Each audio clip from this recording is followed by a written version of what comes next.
আপু জলদি আসো, বাহিরে উঠানে আস্ত একটা ইউএফও ল্যান্ড করেছে। চলো আসো দেখবা। আচ্ছা রাখো, কাজ করছি তো আমি। পরে। Hello, high.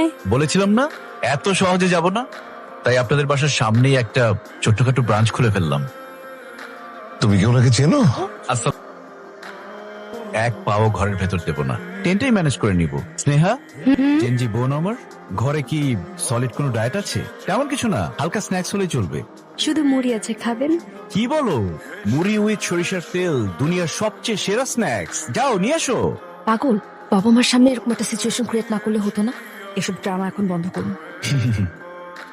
লক্ষণ তো ভালো দেখছি না, মনে হচ্ছে 2026-এর প্রথম কালবৈশাখী আজকেই হয়ে যাবে।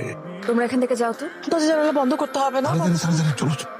আপনি প্লিজ আপনার শহরে ফিরে যান। সরি। একটা গুড নিউজ দেই। সেটা কি? বসিয়েছি, খোলা আকাশের নিচে আজকে রাতটা কাটাবো। দারুণ তো, তুই তো পুরোপুরি অ্যাডভেঞ্চার শুরু করে দিলি রে। এখন শুধু বৃষ্টির অপেক্ষা। শোন, কপাল ভালো থাকলে বৃষ্টি চলেও আসতে পারে।